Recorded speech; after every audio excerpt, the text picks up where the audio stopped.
Good morning. And for those of you that celebrate Easter, I wish you a happy Easter. And not the kind that we usually think of when we think of Easter, but it's here. And I used to live in Michigan, and I remember many a white Easter. And for those that live in the northern climes, this is not atypical for an Easter morning. So, like life, we take what's here, we learn from it, we make peace with it, and we become more than we were. Being and becoming are one and the same. So as we be present in each moment, we're also becoming more always.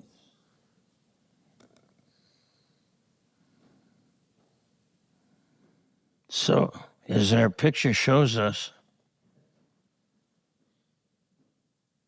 Jesus and the Buddha walked into a bar, and I had to modify it a little bit because I know Buddha would not walk into a bar, unless it was a juice bar, of course. So I wanted to honor the fact that this is the high holy day for Christianity. This is the biggest, most recognized. So when people that don't know where the church is usually find their way on Easter, and even more than Christmas. So what I'd like to do is to kind of do a little comparison between Christianity and Buddhism for the purpose of learning more about each. As we learn about more religions than simply one, we gain a deeper understanding of our own religion because we see the context. We see what it is and we see what it isn't. We see what it's like and what it's different from. And as the scholar Max Mueller said, he or she who knows only one religion doesn't know any religion. In other words, you really only understand a religion in the context and in comparison with others. So that's what I'd like to do today is have an imaginary conversation, play with it a little bit. So Jesus and the Buddha walk into this juice bar and they grab a seat they say, give me a double mango juice with raspberry or something. Whatever they would drink. And they would compare their teachings. So in comparing their teachings, they have this long conversation. They look at where they see eye to eye, where they don't, and try to learn more about each other and about the teachings. So let's begin by looking at the many points where Jesus and the Buddha would agree, where Christians and Buddhists would agree. And like I say, there are many points of agreement. One of them is on the teachings of love. You know, Jesus taught about love over and over again. Loving one's neighbor, loving oneself, even loving one's enemy. And that was unique in the Middle Eastern world of his time. Judaism teaches an eye for an eye. Judaism taught what we call the Old Testament or the Jewish Bible, Hebrew Bible. Basically refers to loving one's tribe, members of one's tribe. But Jesus is saying, that's great, yet that's not enough. We must love not only our friends, not only our own family, our own tribe, but all beings, including what we call our enemies. You see. And that's a hard teaching. When I say it's a hard teaching, I mean it's much easier to talk about than it is to practice.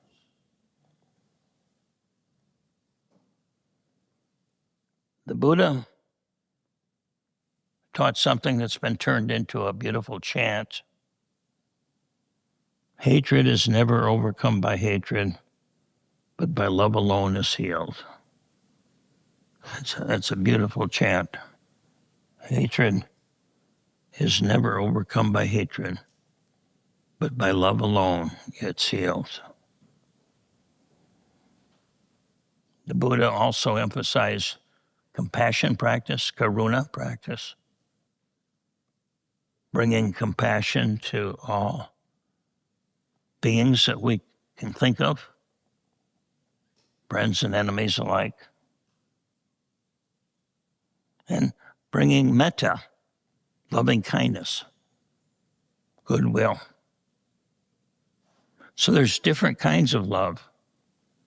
There's compassion, there's kindness, there's acceptance.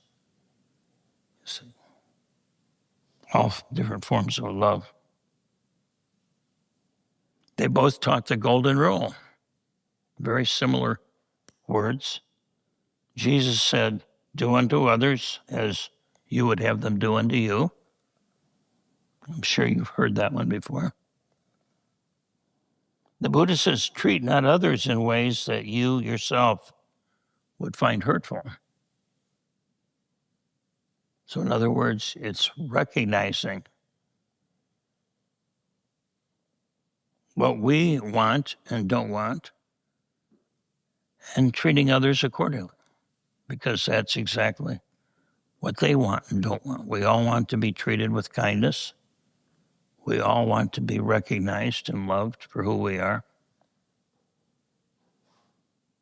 The golden rule: don't do anything to others that you would not want done to yourself. Don't say anything about others that you would not want said about yourself.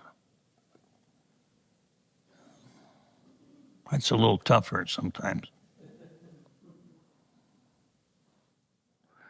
Cultivating consciousness. Both Christianity and Buddhism, ultimately, as Jesus taught Christianity, not necessarily as the way it's taught by every preacher on every channel that you turn on, but the way Jesus taught Christianity is that it's a practice of spiritual awakening. He talked about something called the kingdom of God. And the kingdom of God is not a physical kingdom. It's not a place, but it's a state of consciousness. It's a state of awareness. The kingdom of God is what we might call God-like consciousness, spiritual awakening. Metanoia. Metanoia means beyond the mind, beyond the thinking mind.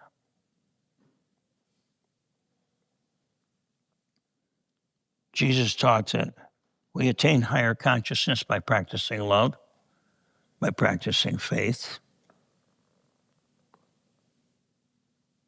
The Buddha talks about nirvana. Nirvana now is not a state of consciousness, But nirvana is a state of being. A state of consciousness is a particular mind state. I feel good, I feel bad, I feel happy, I feel sad. I feel up, I feel down. That's a state of consciousness. But nirvana, awakening, is feeling fully satisfied, fully and completely happy in each moment, regardless of one's experience.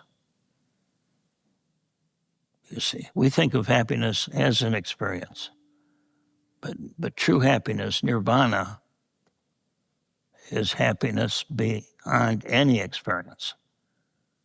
Whether you're happy or you're sad, whether you're depressed or joyful. Because depression and joy come and go. We have joy one day, depression the next. Happy 1 minute, sad the next. So nirvana isn't about finding a particular state of consciousness and holding on to it.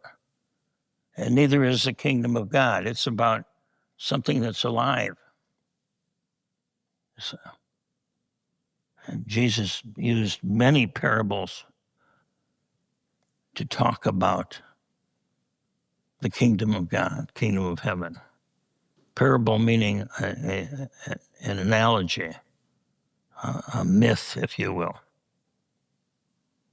You know, the kingdom of God is like a loaf of bread that's been leavened. In other words, it's alive. It's always changing.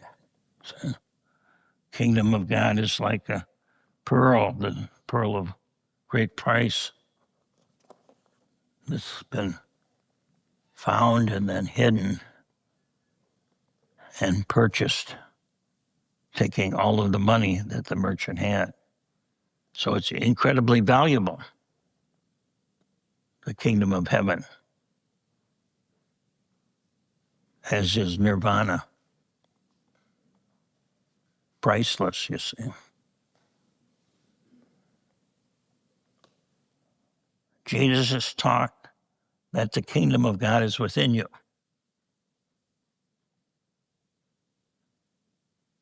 Again, that's not something you'll hear from every preacher on the street corner or on the television, but Jesus taught that the kingdom of God is a state of consciousness that we can achieve by cultivating certain qualities. But it's all within us. The Buddha, in parallel, said, in this fathom-long body, there is the world, the origin of the world, the cessation of the world, and the path leading to the cessation of the world. In other words, you don't have to go anywhere. It's all right here. You see, we don't even need books. Neither the Buddha nor Jesus wrote books. In fact, they didn't write anything, as far as we know, other than Jesus scribbled in the sand once in a while. That's a particular story that we refer to. But their teachings were all oral teachings. And Jesus, perhaps unlike the Buddha, did not create a systematic path, a yoga. His teachings were more ad hoc. He taught in the spur of the moment based upon what questions were asked, based upon what was going on in the world and in his life at that time.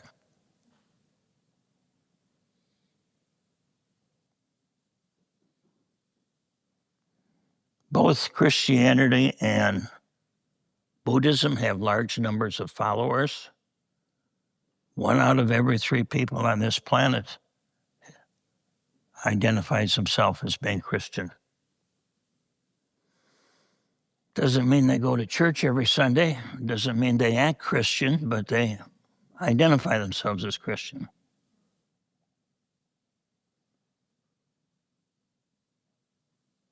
It's about 2.5 billion people. It's a lot of people. About half of those are Roman Catholic, and most of the others are Protestants. Some are Eastern Orthodox, various types of Eastern Orthodoxy. Greek, Roman, or Greek and Russian and Albanian, etc., etc. They all have Orthodox churches. Buddhism has about 600 million followers. It's about 1 out of every 15 people is a Buddhist. But neither Jesus nor Buddha taught what they wanted to be as a religion. See, they taught from their experience. They did not teach about belief. They did not say you had to go to church on Sunday. They did not say you have to perform certain rituals or sacraments or whatever. So there's a big difference between the church and Christianity and what Jesus taught.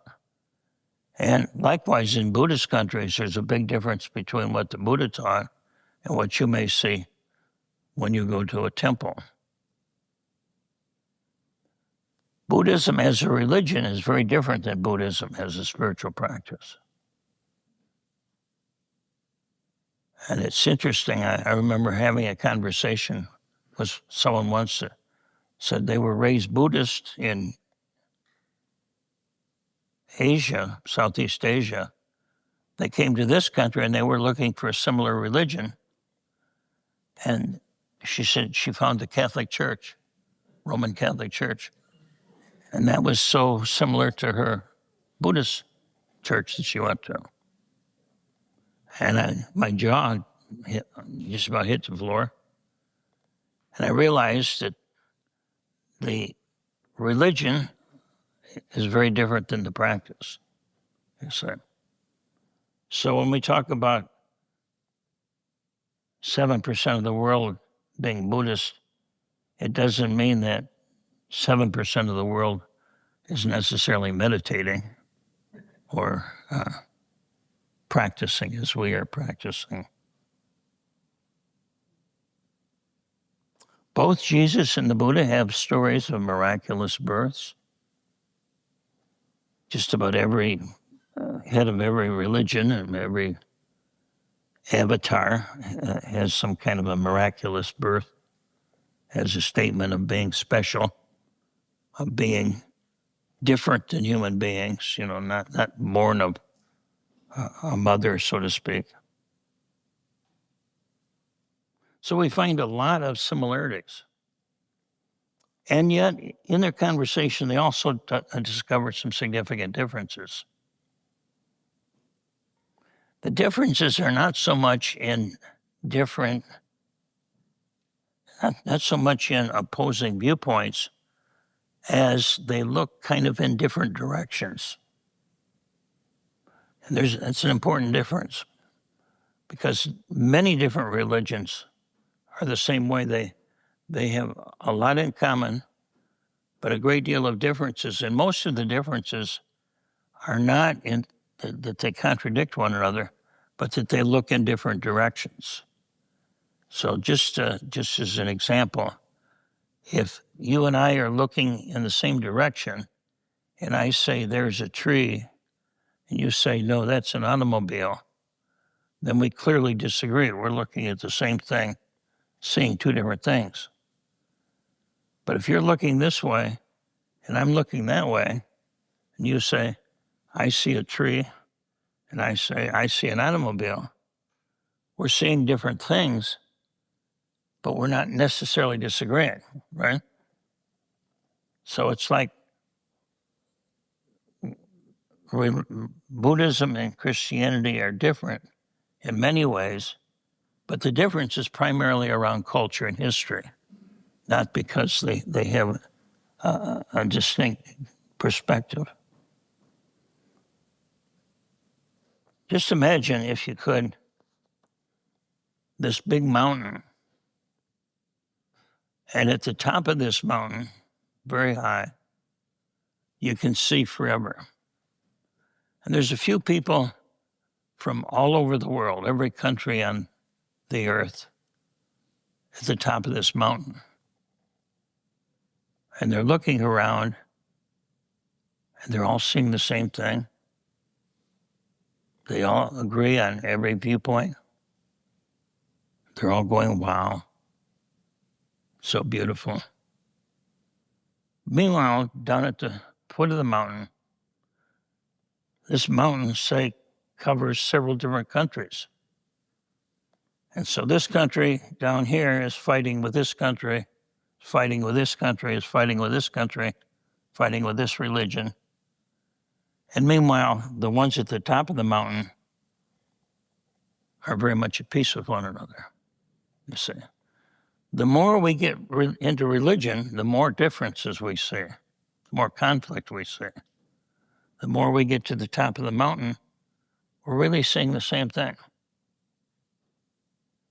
And that's the practice that we do here is basically, it's a Buddhist practice, but it's also an interspiritual practice in the sense that the practice exceeds any particular belief system or any particular religion, you see.